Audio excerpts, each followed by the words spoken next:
It's 10 o'clock. This is Sky News at 10, our top story. British boxer Anthony Joshua is in a stable condition in hospital after being involved in a car crash in Nigeria in which 2 other people died. Donald Trump meets Benjamin Netanyahu in Florida to discuss the future of Gaza. The president claims that Israel might not still exist without him. Ukraine dismisses claims from the Kremlin that it tried to attack the Russian leader's residence. Donald Trump speaks with Vladimir Putin and calls the allegations not good.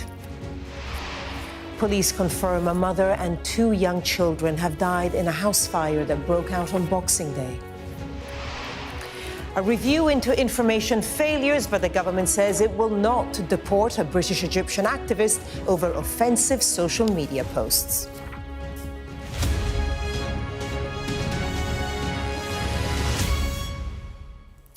Good evening. The British former world heavyweight champion Anthony Joshua has been involved in a serious car accident in Nigeria. 2 other people were killed in the collision, according to the local police commissioner, and Joshua himself is in a stable condition and does not require any emergency treatment. The Nigerian president expressed his sympathies to Joshua and offered his prayers for those killed, later named as Lateef Adoyele and Sina Gami. Here's our sports correspondent, Rob Harris. Writhing in pain, Anthony Joshua, moments after surviving a crash that killed 2 close friends. Here, bystanders film the chaotic scene in southwest Nigeria as the boxer is pulled from the wreckage. This shows how fortunate Joshua was, being a passenger in the back of the car. He was able to walk away with some assistance before being taken to hospital, where he is in a stable condition under observation. From another angle, from the other side, this was the damage. The front of the Lexus SUV mangled. Authorities say it crashed into this lorry around 11 o'clock this morning. One of those killed was his fitness coach, Lateef Oyedele. Here on the right, playing table tennis with Joshua, who posted this video on the morning of the accident. The other fatality was conditioning coach Sina Gami, pictured here on the left of Joshua. The trio bonded beyond boxing. Joshua's spokesperson confirmed their deaths with deepest and most profound sadness, adding, both were close friends and integral members of Anthony's team. Police are still investigating what caused the crash on a clear day. The Federal Road Safety Corps said, preliminary findings indicate that the Lexus, which was suspected to be travelling beyond the legally prescribed speed limit on the corridor, lost control during an overtaking manoeuvre and crashed into a stationary truck well parked by the side of the road. The road is about an hour north of the capital Lagos in Magum in Ogun State. The emergency services say they arrived at the scene within 3 minutes, ensuring the swift rescue and evacuation of victims. And it almost there's a left hook. Joshua was on holiday 10 days after this mega fight. The victory over YouTuber Jake Paul of Miami marked the former heavyweight champion's return to the ring after a 15-month absence. Paul said, "Life is much more important than boxing. I am praying for the lost lives, AJ, and anyone impacted by today's unfortunate accident." Watford-born, Joshua won Olympic gold for Team GB. He's also proudly Nigerian. It's the birthplace of his parents, and he went to school there. Nigeria's President Bola Ahmed Tinubu posted this image of them, saying he's a source of national pride, expressing sympathy and concern about the emotional weight of the incident. He's one person that always remembers home. He comes over every time he has that free time to come with the people, free with the people, exercises with the people. And that's why everyone knows Anthony Joshua. They know him when they see him. Authorities say Joshua and another unnamed passenger are in a stable condition after being evacuated to a specialised facility in Lagos, being closely monitored. Anthony Joshua had been in talks over an all-British heavyweight fight next year with Tyson Fury. For now, his focus will be on recovering and overcoming the trauma from this moment of horror. Rob Harris, Sky News. Donald Trump has this evening hosted Israeli Prime Minister Benjamin Netanyahu in Florida, with the future of Gaza high on the agenda. Mr. Trump repeated his calls for Hamas to disarm immediately and threatened to, in his words, knock the hell out of Iran if it tried to rebuild its military strength. Our U.S. correspondent Mark Stone sent us this report from Florida. For the second time in as many days, a motorcade cutting through the Palm Beach traffic. Because after Zelensky came Netanyahu. For different reasons, they both need President Trump, and neither is quite sure they have him. If Netanyahu's choice of red tie was intentional, trademark Trump, well, it appeared to work. The president noticed. There is no question that these two have reshaped the Middle East this past year. But there is a question over what next, and what it means for Iran, for Lebanon, for Syria, and for Gaza, where the ceasefire remains so fragile and stuck on phase one. Well, we talked about Hamas and we talked about disarmament, and they're going to be given a very short period of time to disarm, and we'll see how that works out. Steve Witkoff and Jared Kushner will be in charge of that from our side, but if they don't disarm, as they agreed to do, they agreed to it, and then they'll be held to pay for them, and we don't want that. The body of one hostage remains inside Gaza too, 24-year-old Israeli policeman Ran Gavili. His parents accompanied Netanyahu to Mar-a-Lago. Israel says phase two of the ceasefire, borders open, reconstruction, military withdrawal, none of that will happen until he's home and Hamas disarms. Netanyahu said almost nothing in this free-flowing news conference. I have to say that, in addition to what I said, that we've never had a friend, even close, a friend, as President Trump in the White House.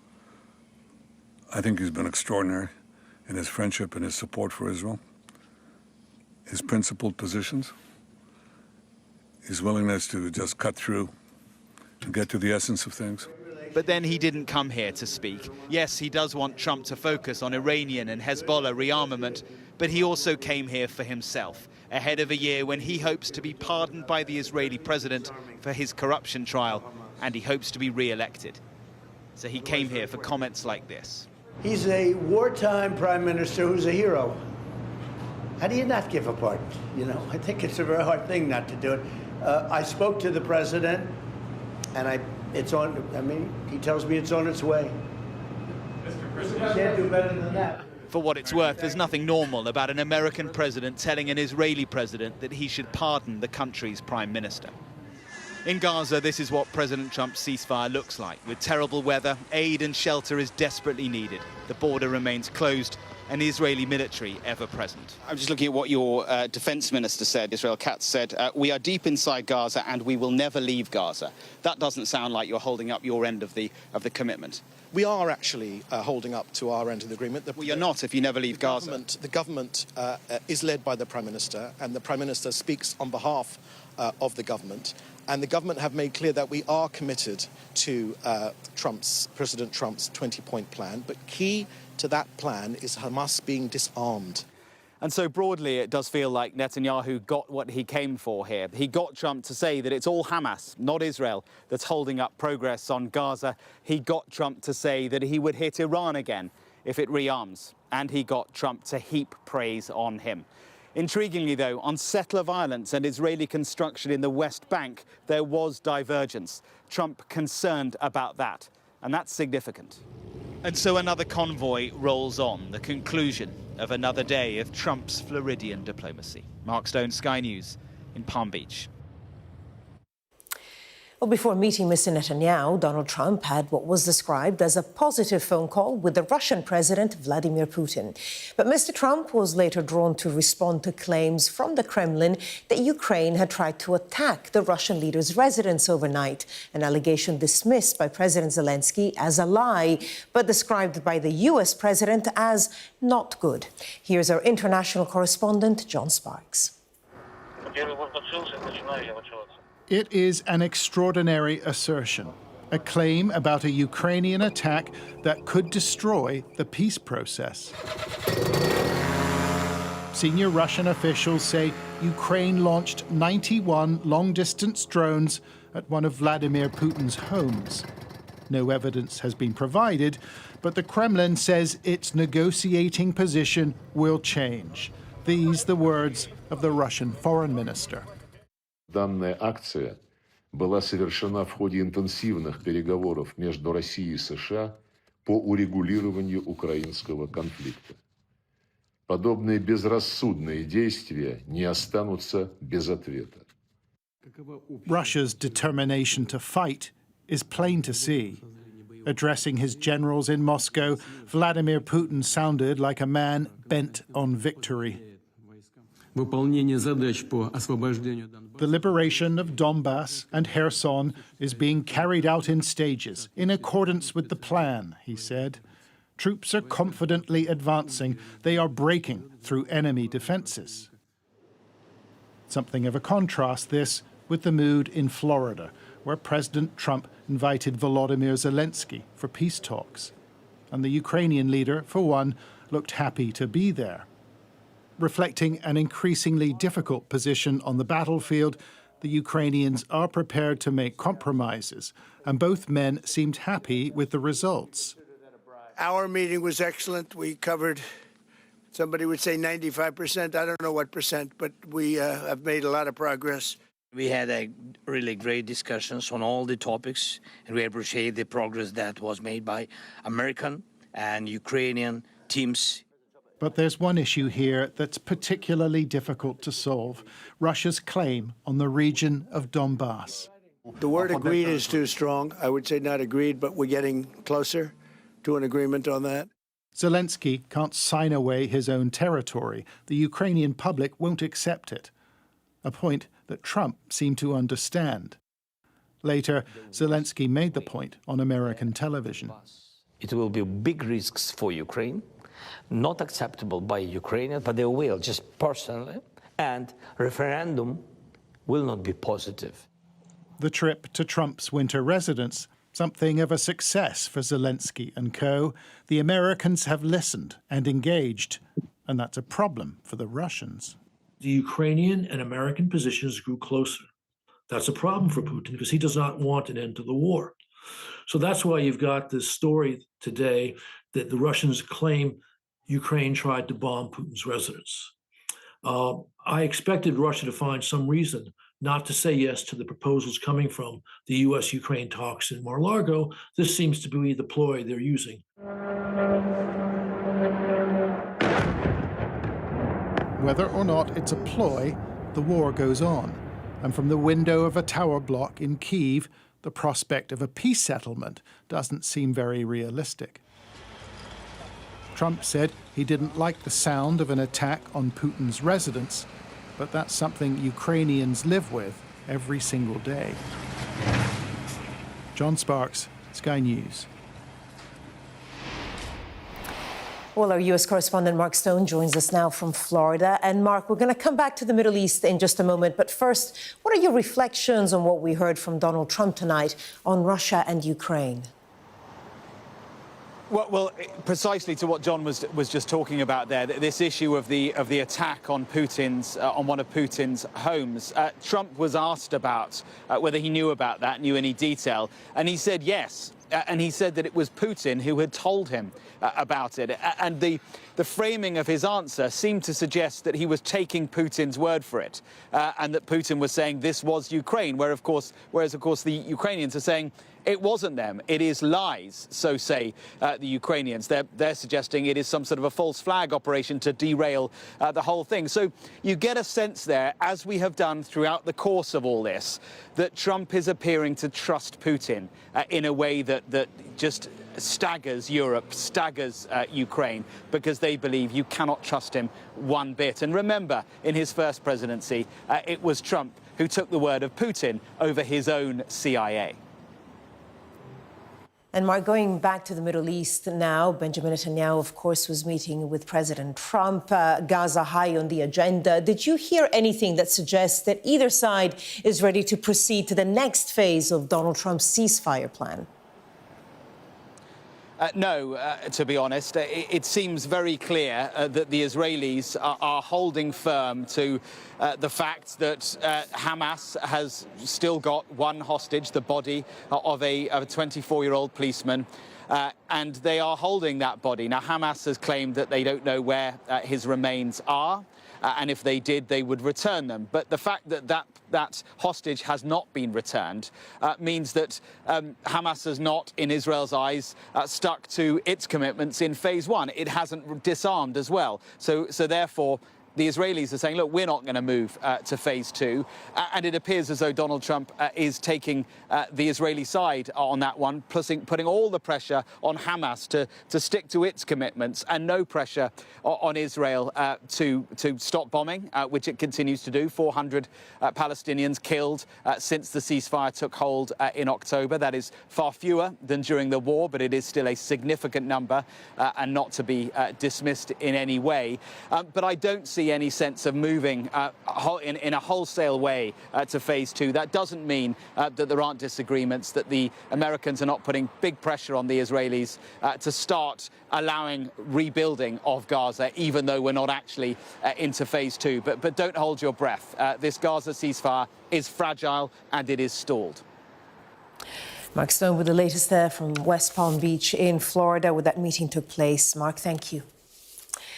Downing Street has said it was right for a freed British-Egyptian activist to apologise following the discovery of what it called abhorrent social media posts. The historic tweets by Alaa Abd El Fattah emerged after he returned to the UK on Boxing Day, following several years of imprisonment in Egypt. Tonight, the Foreign Secretary said the government would review what she called deeply regrettable information failures. Well, our political correspondent, Mari Aurora, joins us now from Downing Street. Mari, how damaging could this be for the government? Good evening. Well, it could be rather damaging politically speaking, considering that Keir Starmer has pledged to take anti-Semitism seriously in this country and show utmost support and solidarity with Jewish people. And if you look at some of the comments made over a decade ago by El Fattah, well, many would argue that that is absolutely going in the wrong direction. And therefore, the Prime Minister's now coming under pressure from opposition parties, the likes of the Conservative Party, Reform UK, who are saying that actually El Fattah should be stripped of his British citizenship. He's a dual national, and therefore also then deported because of what he said on social media. And as you outlined, Barbara, he has apologised for some of those comments that he made. He's also said that he thinks that some of them were taken out of context, and so it's been a bit of a mixture when it comes to his apology. But as you were outlining, the Foreign Secretary, Yvette Cooper, she'd written a letter today to Emily Thornberry, who's the chair of the Foreign Affairs Select Committee, and she talks about how ministers current and past were never briefed on the tweets. Also, civil servants who were working on the case were unaware of these tweets. As you were saying, she's talked about serious information failures. And also, she's talked about how actually she wants MPs to be better briefed by the FCDO when it comes to them working and campaigning for their constituents at times when they perhaps are detained unfairly abroad. She also says consular support must never be interpreted as support for an individual's personal views. Now, that's specifically in relation to the fact that actually Number 10 is saying just because we don't agree with something he tweeted doesn't mean that we can't campaign to get a unfairly detained British citizen back and released. And that is what they are arguing when it comes to their actions on this. But nonetheless, they're looking at changes in the Foreign Office when it comes to concerns around the way this case was handled. And then the Prime Minister, Keir Starmer, has also retweeted that letter, and he said the historic tweets by Alaa Abd El Fattah are absolutely abhorrent. With the rise of anti-Semitism and recent horrific attacks, I know this has had added to the distress of many in the Jewish community in the UK. We are taking steps to review the information failures in this case. And then Robert Jenrick from the Conservative Party, the Shadow Justice Secretary, then responded to that, arguing that actually what he believed was El Fattah's anti-Semitism, anti-white racism and hatred of Britain didn't register with the Prime Minister. So you can see this row unfolding as opposition parties try and essentially make it out that Labour and Keir Starmer are not taking anti-Semitism seriously enough. Mari Aurora, live in Downing Street. Mari, thank you. Police have confirmed that 3 people, a mother and her 2 children, were killed in a fire that destroyed a house in Gloucestershire on Boxing Day. The father, a member of the local police force who survived the fire, desperately tried to rescue his children. Our West of England correspondent Dan Whitehead has this report. An unimaginable tragedy in this quiet corner of Gloucestershire. A downstairs fire in the early hours of Boxing Day ripped through this terraced home. A mother in her late 30s, her 2 children, a girl aged 7 and her brother aged 4, did not survive. The fire has woken the mother and father at about 3 a.m. They have attempted to get to their children in the back bedroom of that property. They've been unable to get to the back bedroom due to the ferocity of that fire and the heat from that fire. The father has smashed his way out of the house through a bathroom window in order to try to access the child's bedroom via the outside. He's been unable to enter the property via that bedroom window. We've had multiple witnesses that the anguish that he was going through at his inability to get in and save his children and save his wife. He is, as you can imagine, in a very distraught way. Police confirmed the body of the mother has been recovered. Only the remains of one of the children has been found so far. Well, we've seen fire recovery teams going in and out of the property throughout the day, many wearing hard hats and protective gear because you can see the condition of the roof. It has completely collapsed in on itself on top of those 2 bedrooms. The village of Brimscombe has been left reeling from what happened here. It's an absolutely terrible tragedy. As I say, it's really shocking, and it's obviously impacted people so deeply. It's providing a space where people can grieve together, and I think that's really important for the community. There are no words to express what's happened, but it's the little that we can offer. The father, who is a serving local police officer himself, was taken to hospital. Just what caused this fire is still under investigation. It is not being treated as suspicious. Just hours after Christmas Day celebrations, a young family has been taken in the most horrific of ways. Dan Whitehead, Sky News, in Brimscombe, Gloucestershire. China has launched a new round of military drills around Taiwan. Beijing deployed troops, warships and fighter jets to surround the island this morning as part of its latest military exercise in the region and said the operations were a warning to separatist forces. Taiwan's defense ministry says it has authorized frontline troops to respond accordingly. An investigation is underway after a man understood to be in his 60s was shot dead by armed police in Norfolk. He's thought to have been the driver of one of 2 vehicles involved in a collision in Thetford last night. Armed response officers attended the scene and the suspect was later shot at short distance away and was pronounced dead at the scene. OK, let's get the latest sport now from Sky Sports News and Mark. Staying connected is vital for business. Sky Business sponsors this report.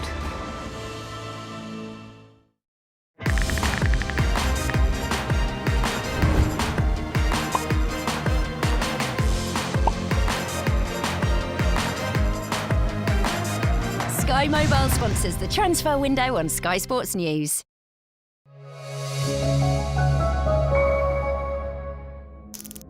Right.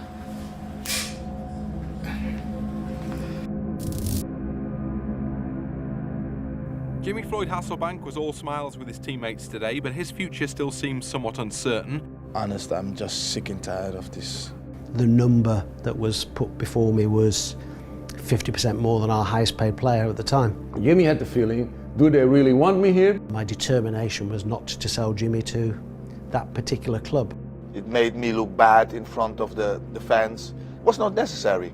The biggest single challenge is how we managed his exit publicly, which probably Jimmy didn't like very much. He's settling into his new surrounds. The player renamed Judas Floyd Money in the Bank when he was drummed out of Ellen Road. Don't believe the figures at all. Don't believe the figures at all. Reading the text last night, that was nothing about money from his agent. Well, Jesus, lads, honestly. I just think he's greedy. The perception that people have of me, the difficult person, blah, blah, blah, never there. Sometimes things happen for a reason.